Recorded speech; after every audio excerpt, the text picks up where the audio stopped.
نحمد الله سبحانه وتعالى ونستهديه ونصلي ونسلم على من جمعت كل الكمالات فيه. أسعد الخلق سيدنا ومولانا محمد، اللهم صل وسلم وبارك ونور وترحم وتحنن وتجلى على حضرة النور الأتم والرحمة الأعم سيدنا ومولانا محمد صلى الله عليه وعلى آله وصحبه ومن اهتدى بهديه وسلك طريقه إلى يوم أن يرث الله الأرض ومن عليها. أما بعد، نسأل الله سبحانه وتعالى أن يتغمد فقيدتنا بواسع رحمته، اللهم أبدلها دارا خيرا من دارها وأهلا خيرا من أهلها، وأحسن مدخلها وتقبلها في الصالحين، واجعل هذه الليلة أسعد لياليها، وأدخلها الجنة من غير سابقة حساب ولا عتاب ولا عذاب، واجعلها في الفردوس الأعلى مع حبيبك صلى الله عليه وسلم، ومتعها بلذة النظر إلى وجهك الكريم، واحلل عليها من رضوانك فلا تسخط عليها يا أرحم الراحمين. اللهم اجمعنا بها ووالدينا والمسلمين في مستقر رحمتك. أما بعد، في هذه الدقائق السريعة المباركة نعيش مع جزء من آية من كتاب الله سبحانه وتعالى ما أحوج الأمة إليها في مشارق الأرض ومغاربها، وهي عبادة من أعظم العبادات وقربة إلى الله تبارك وتعالى من أجل القربات، وهي أيضا سبب في رفع البلاء الذي حل بالعالم من هذا الفيروس الذي نسأل الله أن يرفعه برحمته وجوده وكرمه، إنه ولي ذلك والقادر عليه. هذه الآية إذا تدبرنا في آيات القرآن الكريم نجد تقريبا 79 آية بتبدأ بيا أيها الذين آمنوا، وهذا النداء فيه من التشريف للمؤمن ومن الرقي ومن الراحة والطمأنينة ما تجعله يحس بشرف ما بعده شرف، أن يكون محل نداء الحق تبارك وتعالى. والنداء بالإيمان يعقبه أمر أو نهي، والنداء بالإيمان هو بداية الآيات لهذا النداء، إلا آية واحدة لم تبدأ بيا أيها الذين آمنوا، وإنما جاء هذا النداء في وسطها، وهي قول الله سبحانه وتعالى: إن الله وملائكته يصلون على النبي يا أيها الذين آمنوا صلوا عليه وسلموا تسليما. فبدأ الله سبحانه وتعالى بنفسه وثنى بملائكته ثم أمر خواص خلقه المؤمنين أن ينالوا هذا الشرف، أن يكونوا في مصاف الحق تبارك وتعالى وملائكته في الصلاة على الحبيب صلى الله عليه وسلم. يقول الإمام الشافعي إن هذه الآية عطاء عظيم لسيدنا رسول الله صلى الله عليه وسلم، أعظم من إسجاد الملائكة لسيدنا آدم.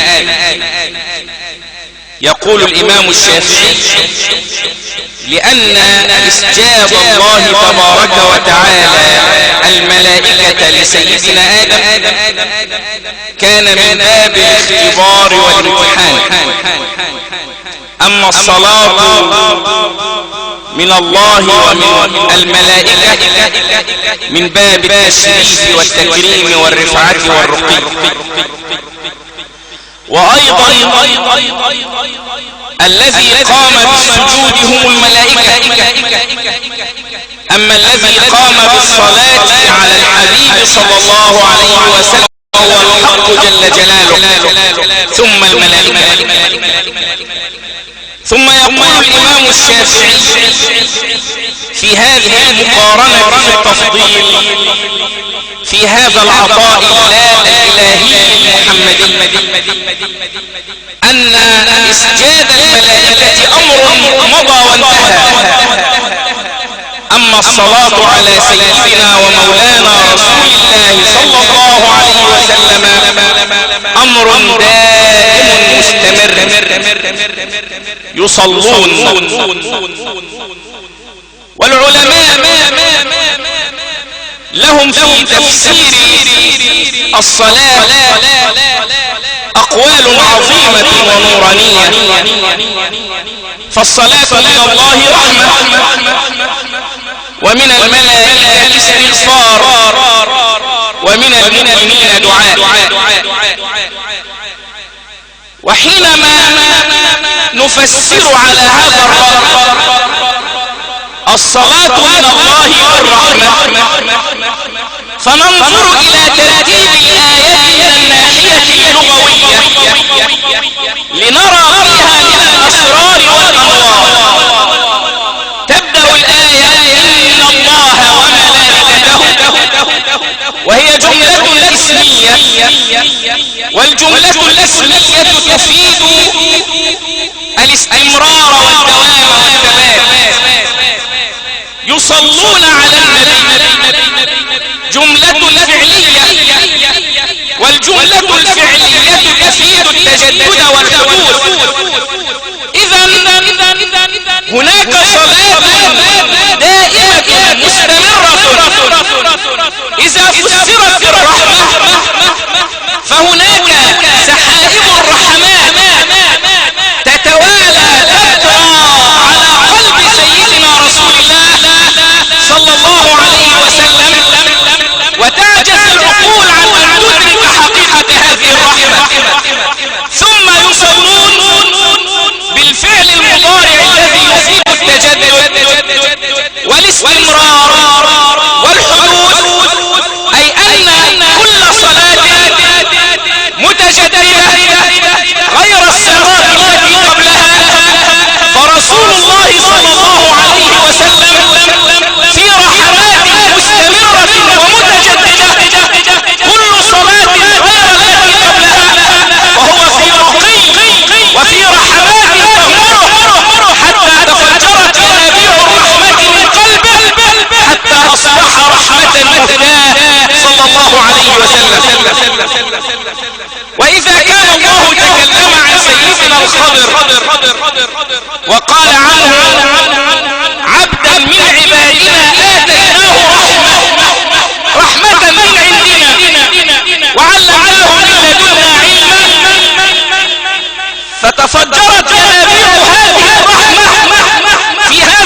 وسلم.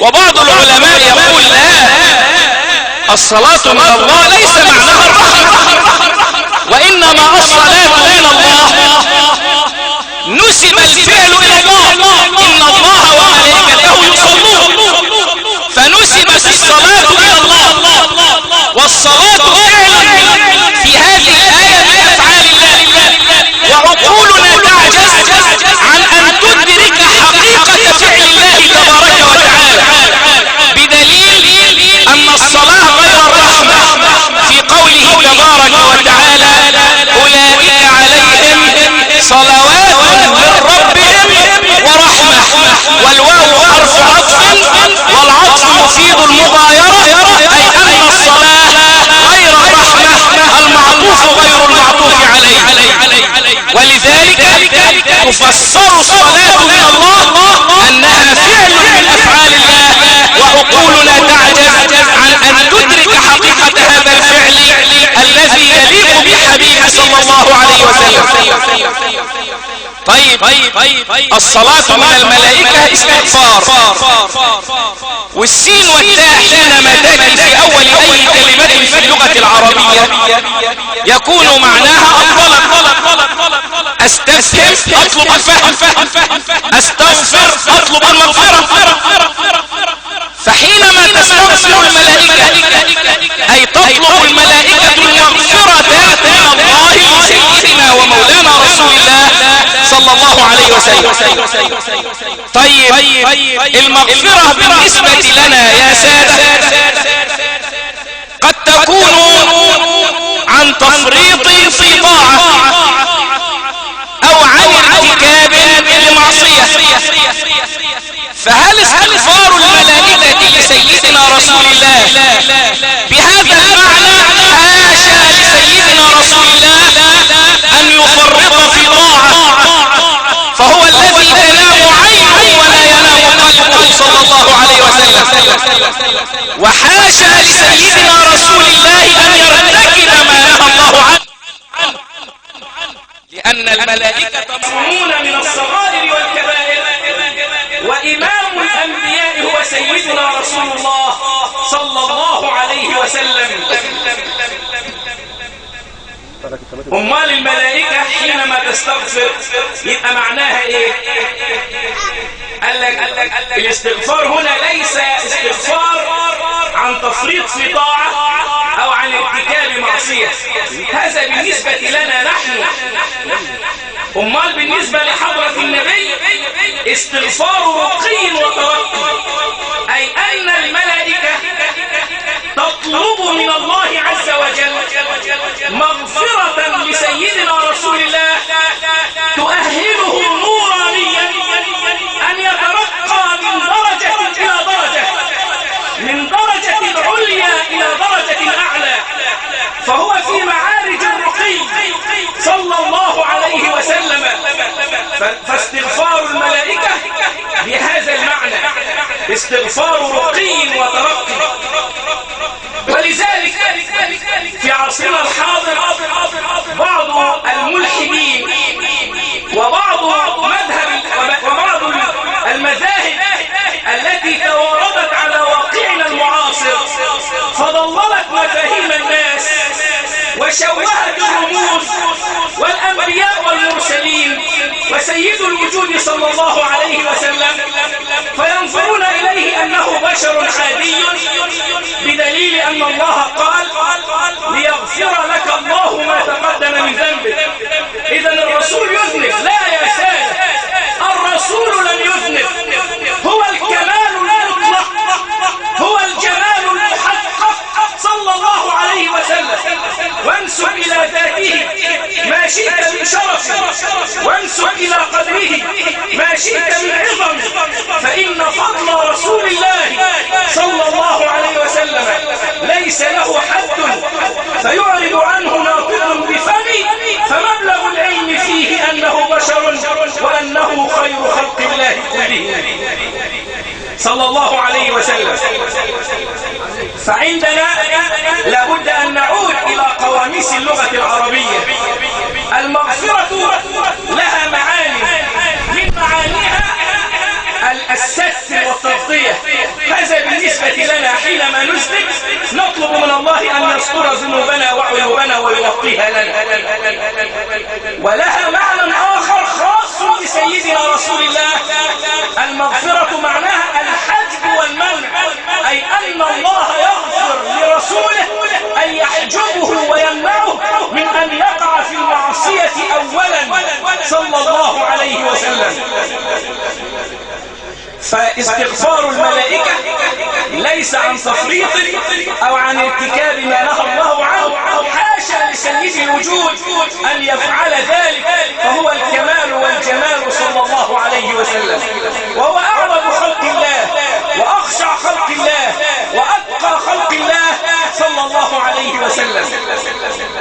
وإنما هذه مغفرة من نوع آخر اسمها مغفرة رقي وترقي، أي أن الملائكة تستغفر تطلب مغفرة من الله لحبيبه تؤهله نورانيا إلى أن يترقى إلى درجة أعلى. طيب هل ده موجود في القرآن المغفرة دي؟ نعم. في سورة سيدنا محمد صلى الله عليه وسلم مثل الجنة التي وعد المتقون، مثل الجنة التي وعد المتقون فيها أنهار من ماء غير آسن وأنهار من لبن لم يتغير طعمه وأنهار من خمر لذة للشاربين وأنهار من عسل مصفى ولهم فيها، أي لأهل الجنة في الجنة، إيه يا رب؟ ولهم فيها من كل الثمرات ومغفرة من ربهم. طب هي الجنة فيها تكليف احنا فرطنا فيه او في حدود احنا انتهكناها؟ ده الجنة دار اعدها الله للنعيم لعباده المؤمنين فيها ما لا عين رأت ولا اذن سمعت ولا خطر على قلب بشر. امال المغفرة دي ايه في الجنة لأهل الجنة؟ هذه المغفرة مغفرة رقي وترقي، حيث أن أهل الجنة شهواتهم بالقصور وبالطعام والشراب والحرير والسندس والاستبرق والحور العين وغير ذلك، هناك من الشهوات المتعلقة، والله جل جلاله يريد أن يهيئهم نورانيا إلى لذة النظر إلى وجهه الكريم، فيقوم ربنا يغفر لأهل الجنة في الجنة مغفرة تؤهل أهل الجنة. ونسأل الله أن نكون وفقيدتنا ووالدينا والمسلمين من أهلها يا رب العالمين. يمن الله على أهل الجنة بمغفرة خاصة تؤهلهم نورانيا إلى لذة النظر إلى وجه الله تبارك وتعالى الكريم. لهم ما يشاءون فيها ولدينا مزيد للذين يحسنوا الحسنى وزيادة. فاستغفار الملائكة لسيدنا رسول الله صلى الله عليه وسلم استغفار رقي وترقي، والاستغفار والصلاة من المؤمنين دعاء، ونحن نعجز أن نصلي عليه لأننا لا نعرف قدره، فلا يعرف قدره غير الله، وما عرف قدر ربه سواه صلى الله عليه وسلم. فنقوم احنا نيتنا تتوجه إلى إن ربنا يعطي لحبيبه عطاء لم يعطيه لغيره، ولا مناهى لهذا العطاء في الدنيا ولا في الآخرة. فنقوم نقول اللهم صل، نفوض الله تبارك وتعالى في الصلاة عليه. لو واحد قال أنا بصلي على حضرة النبي صلاة غير مقبول وصيلة غير شرعية، وإنما نقول اللهم صل صل اللهم يا رب صل. العلماء بيقولوا لأننا نعجز عن أن نصلي عليه، ولأننا حينما نصلي عليه ونسلم عليه فإن الله يرد روحه صلى الله عليه وسلم، فيحب أن يسمع اسم الحق تبارك وتعالى مع من صلى عليه من عباد الله المؤمنين. أيها المسلمون، إن هذه الصلاة عبادة من أعظم العبادات، ونحن في هذا الوباء الذي انتشر يرفع ببركة الصلاة على الحبيب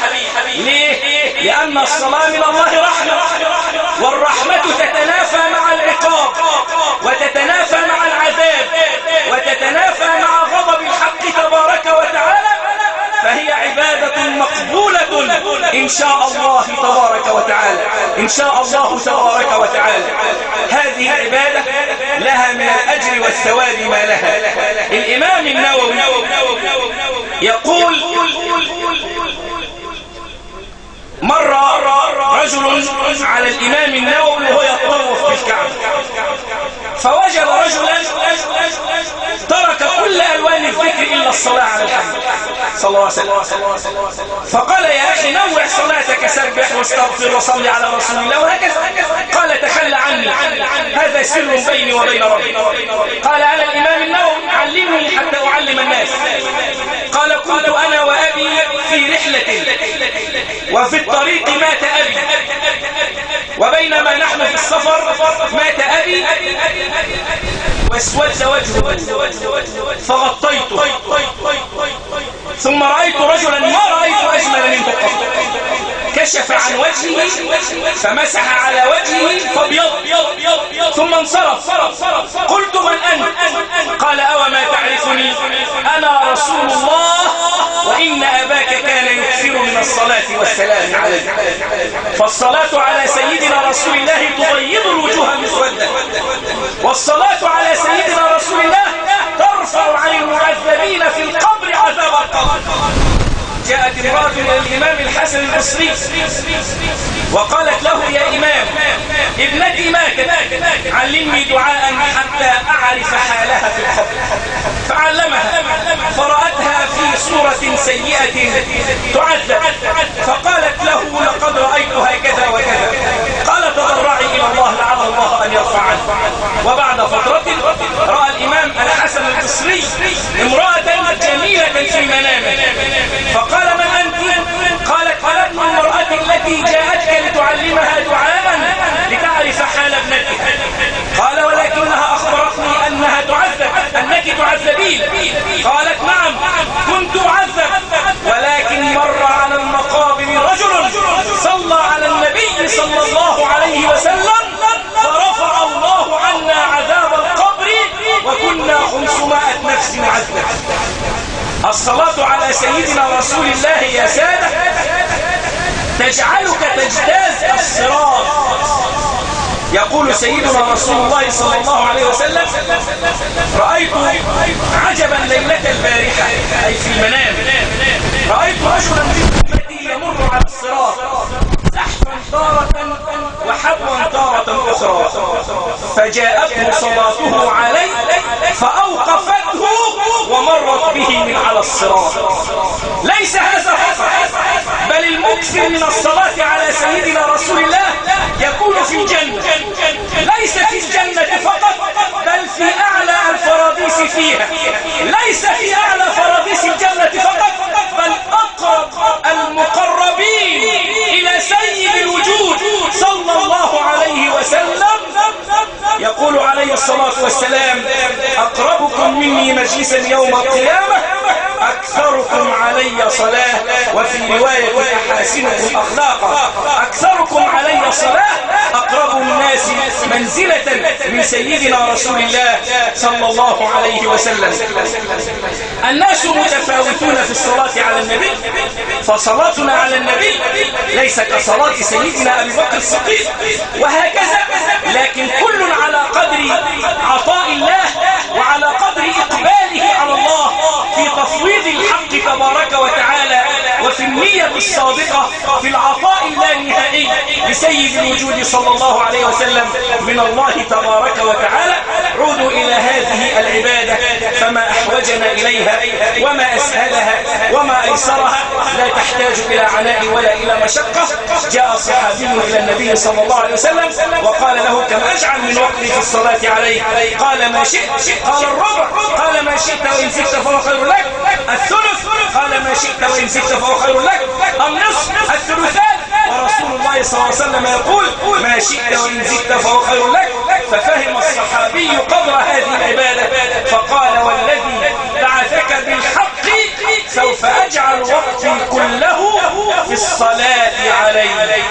فقال صلى الله عليه وسلم: إذن يكفى همك ويغفر ذنبك. اللهم اغفر لفقيدتنا واجمعنا بها والدينا مع النبيين والصديقين والشهداء والصالحين في مستقر رحمتك، وللأسرة الصبر والسلوان. والسلام عليكم ورحمة الله وبركاته.